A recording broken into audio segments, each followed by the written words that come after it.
నమస్తే, welcome to our channel. నేను సిరి.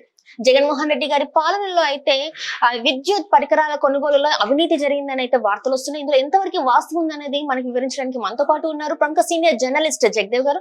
నమస్కారం సార్. ఇప్పుడు చూస్తున్నట్టయితే ఆంధ్రాలో ఇసుక నుంచి మద్యం వరకు ప్రతి ఒక్క దాంట్లో కూడా ఎంతో అవినీతి జరిగిందని చెప్పేసి మనకి కొన్ని వార్తలు అయితే ఉన్నాయి. ఇందులో ఇప్పుడు ముఖ్యంగా చూసుకున్నట్టయితే విద్యుత్ పరికరాల కొనుగోలులో కూడా చాలా అవినీతి జరిగిందని చెప్పేసి అయితే కొన్ని వార్తలు వస్తున్నాయి.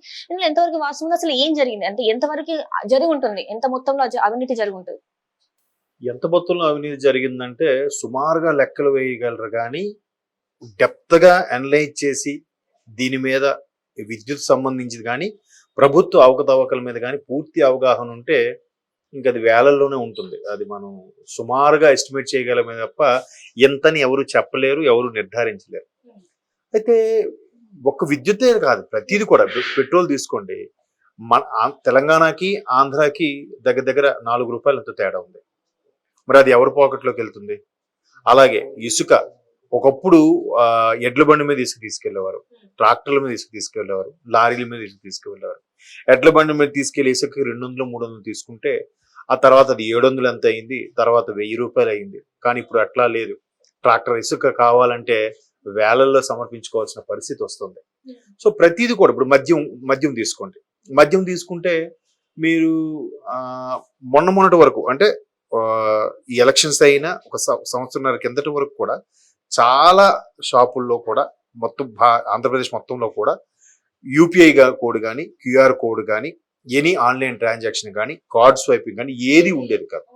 క్యాష్ అండ్ క్యారీ, అంతేనా? అలా ఉన్నప్పుడు ఇదంతా లెక్కలంతా ఎక్కడికి వెళ్తున్నట్టు? ఎక్కడే పోనీ కొనుక్కున్నవాడు రసీదు అడిగితే, బిల్లు అడిగితే పోనీ అదేమో నోట్ చేస్తారు అనుకోవడానికి, అది లేదు. తీసుకోవడం ఇవ్వడం, తీసుకోవడం ఇవ్వడం, ఇవన్నీ ఎక్కడికి వెళ్ళినట్టు? అండ్ ఇప్పుడు పెట్టారు కదా కొత్తగా, ఏంటంటే ఆన్లైన్ పేమెంట్ ఉంటేనే.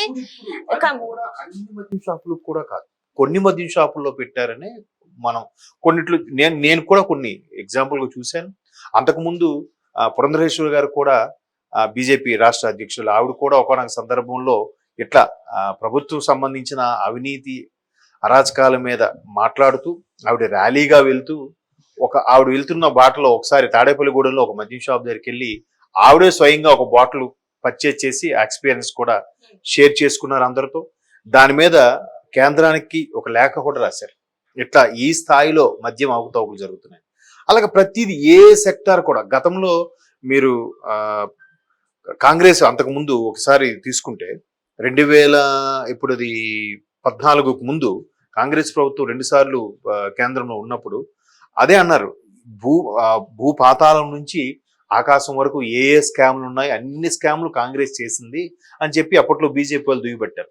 ఇప్పుడు ఎక్కడ కూడా చూస్తే కాదేది అవకతవకలకు అనర్హం అన్నట్టుగా తయారైంది. మద్యం, ఇసుకలు, తర్వాత ఈ పథకాలు కూడా, సంక్షేమ పథకాలు కూడా రాష్ట్రం మొత్తం మీద ఇంతమంది లబ్ధి పొందుతున్నారని చెప్పారు. కానీ ఆ లబ్ధి పొందడంలో కూడా మళ్ళీ కొన్ని అవకతవకలు ఉన్నాయి. ఎట్లాగూ డే 1 ఎవరికైతే పెన్షన్లు ఇస్తున్నారో ఆ రోజు అలా ఆబ్సెంట్ అయితే నెక్స్ట్ డే మరి ఇంక లేదు. మరి వాళ్ళ పెన్షన్ ఏమవుతున్నట్టు? నెక్స్ట్ మంత్ ఇవ్వాలి కదా. ఏదైతే రేషన్ మీ ఇంటి వద్దకే అని అంటున్నారు, ఇంటి వద్దకు చిన్న చిన్న ఆటోల్లో తీసుకొచ్చి ఇస్తున్నారు. ఆ ఆటోలో తీసుకొచ్చినప్పుడు అక్కడ ఆ రోజు టైంకి వాళ్ళు లేకపోతే మళ్ళీ ఎక్కడికి వెళ్ళి అడిగి తీసుకోవాలి రేషన్? లేదు. నెక్స్ట్ ఆ ఆటోలు కొనడానికి కూడా అదొక మళ్ళీ స్కామ్. దాని గురించి కూడా వార్తలు వచ్చాయి కదా. ఇలాగ ప్రతిదీ తీసుకుంటే వాటన్నిటితో పోల్చితే విద్యుత్ అనేది చాలా పెద్ద స్కామ్ అని ఈ మధ్యకాలంలో మరీ ఎక్కువగా హైప్ అయింది. అంటే ఎన్నికలు నియమావళి ఉందని కాదు, కానీ చాలా ఎక్కువగా హైప్ అవ్వడము. దీని మీద ఒక్కొక్కరుగా అంచనా వేస్తున్నారు. ఒకరందరూ అంటున్నారు 3,000 కోట్లు అంటున్నారు, కొంతవేళ 4,000 కోట్లు అంటున్నారు. ఇది మొత్తం అన్ని అవకతవకలు తీస్తే 6,000 కోట్లకు పైగా ఉంటుంది అంటున్నారు.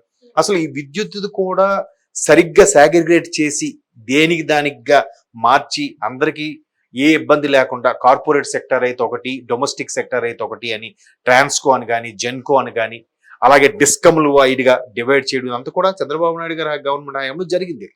నాకు తెలిసిన అంతకుముందు ఏ ప్రభుత్వంలో జరిగిందో నాకు తెలీదు, ఇంకా అనుభవజ్ఞులు ఉంటే చెప్తారు. నాకు తెలిసినంత వరకు ఆయన ఇట్లా బైఫ్రికేట్ చేసి కొంత వెసులుబాటు కల్పించారన్నట్టుగా విన్నాను. సో దానికి కూడా డిస్కమ్కి సంబంధించి కానీ, విద్యుత్ పరికరాలకు సంబంధించింది కానీ, ట్రాన్స్ఫార్మర్కి సంబంధించింది కానీ, ఆ కొత్త లైన్లు వేసేదానికి కానీ, అలాగే హెచ్టిఎల్ అంటే హై టెన్షన్ వైర్కి సంబంధించి ప్రతిదీ కూడా ఇప్పుడు ఎక్కడైనా మనం ఏం చేస్తామంటే లబ్ధి చేకూరాలి అనుకున్నప్పుడు ఒక దగ్గర రూపాయికి దొరుకుతుంది, ఒక దగ్గర 3 రూపాయలు దొరుకుతుంది అంటే రూపాయి దగ్గరికి వెళ్ళి కొనుక్కుంటాం. కాదు కూడదు 3 రూపాయల దగ్గరికి వెళ్ళి కొంటున్నామంటే ఒకటి వాళ్ళకి వీళ్ళకి లాలూచైనా ఉండాలి, లేదా ఆ 3 రూపాయలకి అమ్మేవాడు మనవాడైనా ఉండాలి. ఈ రెండిట్లో ఏదో ఒకటి సందర్భంలో జరుగుతుంది కదా. సో ఇక్కడ కూడా ఇప్పుడు చాలా మంది విశ్లేషకులు, చాలా మంది వరకు మీడియా కూడా కోడే కూస్తున్న అంశం ఏంటంటే తన వాళ్ళకి లబ్ధి చేకూర్చేలాగే ఆ 3 రూపాయలకు ఎక్కువగా ఉన్నదాని దగ్గరే కొన్నారు విద్యుత్ సంబంధించి పరికరాలు. ఇది ఆ నోట ఈ నోట ఆ పరంగా ఈ పరంగా ఇన్వెస్టిగేటివ్ జర్నలిజం పరంగా కొంతమంది అనుభవజ్ఞుల విశ్లేషకుల ద్వారా మనకు తెలిసిన సమాచారం ఏంటంటే 4,500 కోట్ల పైచీలకు అవకతవకలు తయారయ్యాయని చెప్తున్నారు. అంటే మీరు ఎక్కడైనా చూడండి, ఏదైనా ప్రాణ నష్టం కానీ ప్రభుత్వ నష్టం కానీ జరిగినప్పుడు కొంతవరకు అంచనా వేస్తారు. ఎక్కడైనా ఒక ప్రాణ నష్టం జరిగింది, ఒక 200 మంది చనిపోయారని చెప్పారంటే అక్కడ ఇంకా ఎక్కువగానే ఉంటుంది. సుమారుగా అప్పటి వరకు దొరికిన డెడ్ బాడీల ప్రకారం 200 అంటారు. అలాగే ప్రభుత్వం ఆస్తి నష్టం జరిగిందంటే 1000 కోట్లలోనే ఉంటుంది, కానీ కొంచెం తగ్గించి చెప్తారు. ఎందుకు? ప్రజలు కానీ ప్రభుత్వం కానీ ఇటువంటి విషయాల్లో ఎక్కువగా చెప్పినప్పుడు ప్యానిక్ అవుతారనే ఉద్దేశంతో కొంచెం తగ్గించి చెప్తారు. సో ఇక్కడ కూడా అంచనా పరంగా తగ్గించి చెప్తున్న వ్యవహారం ప్రకారం చూస్తే 4,500 కోట్లు, బట్ ఇంకా అన్ని కలుపుకొని 6,000 కోట్లు పై మాటే అన్నట్టు కూడా వార్తలు ఉంటుంది. అంటే ఇందులో కమిషన్ కూడా 7 నుంచి 10% వరకు ఉందని కూడా మనకు వార్తలు వస్తున్నాయి. మరి కమిషన్ కూడా ఎక్కువ. ఇప్పుడు జనరల్ గా మీరు అబ్జర్వ్ చేయండి, ఒక పరిధి వరకు అంటే 1 CR దాటింది అనుకోండి, ఎప్పుడు కూడా మాక్సిమం 1 or 2% మించి ఉండదు ఎక్కడ కూడా పెద్ద పెద్ద లావాదేవీలకి. ఇప్పుడు ఇది మీరు అన్నట్టు ఇన్ని వేల కోట్లకి 7 or 8% కమిషన్ అంటే ఎంతమ్మా? ₹1,00,00,000కి 7 లక్షలు. ఇప్పుడు ఎన్ని కోట్లము? 4,000 కోట్లు అంటే ఎన్ని లక్షలము? 4,000 ఉంటే 7 లక్షలు ఎంత వచ్చింది? 280 కోట్ల వరకు ఓన్లీ కమిషన్కి వెళ్ళిపోతుంది. అంటే ప్రతిది కూడా ఇదనే కాదు, అంటే ఏ ప్రభుత్వం వచ్చినా కూడా కొంత తన అనుయాయులకి కానీ లేదా తన వాళ్ళకి లబ్ధి చేకూరేలాగా కాంట్రాక్ట్స్ కానీ ఇట్లాంటి ఒప్పందాలు కానీ కేటాయిస్తారు.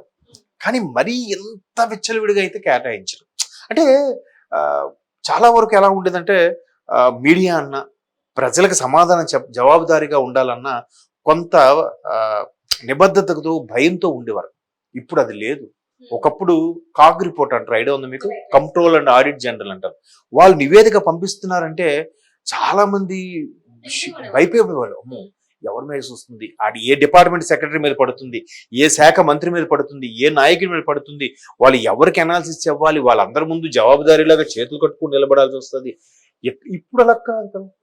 జైలుకి వెళ్ళి వస్తే ఏదో స్వతంత్ర సమరయోధు జైలుకి వెళ్ళి వచ్చాడు అన్నట్టుగా ఫీల్ అవుతున్నారు. ఎవడు అరెస్ట్ అయిపోయినా కూడా ఈ అరెస్ట్ కూడా అన్ని అవకతవకలే, ఇవన్నీ కూడా మామూలే అంటున్నారు. ఇప్పుడు జనరల్ గా ఎలా చెప్తున్నారు, అక్కడ పక్కగా క్లియర్ గా కనబడుతున్నా ఒరే ఒక మనిషిని చంపాడంటే ప్రాణ నష్టం కోసం చంపాడు, మాకు వచ్చి అదే తన ప్రాణాన్ని కాపాడుకోవడం తిరిగి చంపాడు. ఇప్పుడు ఆ మిషన్ ఏదో పగలగొట్టారంటే ఏమన్నారు, అందులో పాము దూరింది కాబట్టి పాము అందరినీ కాటేస్తుంది, భయంతో మిషన్ పగలగొట్టారని చెప్తున్నారు. అంటే అలాగ ప్రతిది కూడా మసిపూసి మారేడికాయ చేసే ప్రయత్నమే చేస్తున్నారు తప్ప వాస్తవాల్లోకి వెళ్తే అయ్యో నలుగురికి తెలిస్తే నవ్వుకుంటారేమో, ఎగతాళిగా మాట్లాడుకుంటారేమో, ఇది తెలిస్తే మనకి ప్రజల్లో మన మీద ఉన్న ఇమేజ్ డ్యామేజ్ అవుతుందేమో అని భయము, ఫీలింగు అలాంటివి ఏమి లేవు జనాలకి. ఏముందిలే, జనాలు మర్చిపోతారు. ఇవాళ తిన్న కరియర్ ఎల్లుండి అడిగితే మర్చిపోతున్నారు, ఇవన్నీ మర్చిపోతారు, ఏముందిలే, అధికారం మనకు వస్తే చాలు, ఏం చేసుకున్నా పర్వాలేదు అనే స్థాయికి వెళ్ళిపోయారు. కాబట్టి ఇంక కొత్తగా ఏమున్నాయి? ఇప్పుడు గతంలో కూడా 2G స్కామ్లు అన్నారు, 3G స్కామ్లు అన్నారు, బొగ్గు స్కామ్లు అన్నారు, ప్రతిదీ కూడా. గడ్డి కూడా స్కామేగా, పశువులు తిన్న గడ్డి కూడా స్కాము. నా చిన్నతనంలో బాగా అసలు ఏ కార్టూన్ చూసినా గడ్డి స్కామ్ మీద పెద్దగా ఎక్కువగా ఉండేది. మరి గడ్డినే వదలనప్పుడు ఇట్లాంటివన్నీ ఎందుకు వదులుతారమ్మా? విద్యుత్ పరికరాలు, కాంట్రాక్ట్స్, ఇవాళ రేపు ఫస్ట్ క్లాస్ కాంట్రాక్టులన్నీ ఎలా తయారయ్యారమ్మా? ప్రతిదీ కూడా మీరు అన్నట్టు 7 to 8% కమిషను. అది కాక ప్రతి 1 CR పైన దాటిన ఏ కాంట్రాక్ట్ తీసుకున్నా అందులో మినిమం 30 లక్షలు ప్రాఫిట్ లేనిది ఎవరు పని చేయట్లేదు. అంటే 70 లక్షలే పెడుతున్నారు ₹1,00,00,000 టెండర్. అంటే 30 లక్షలు ఎందుకు తినాల్సి వస్తుందంటే వాళ్ళు కూడా తప్పు కాదు. చుట్టుపక్కల సార్ 30 లక్షలు నాకు మిగిలేదు 10 మిగతా 20 కూడా ఆ అధికారులకు ఇవ్వాలి, ఈ నాయకుడికి ఇవ్వాలి, ఆ మంత్రికి ఇవ్వాలి, ఇదికి ఇవ్వాలి, ఈ కూలీలకి ఇవ్వాలి, మేస్త్రికి ఇవ్వాలి, లోకల్ సర్పంచ్కి ఇవ్వాలి అని చెప్తున్నాడు కాంట్రాక్ట్ కూడా. ఇంక వాడిని అనడానికి ఏం లేదు. మళ్ళీ ఇక టాపిక్ వస్తే మారాల్సింది ప్రజలే. Right sir, right.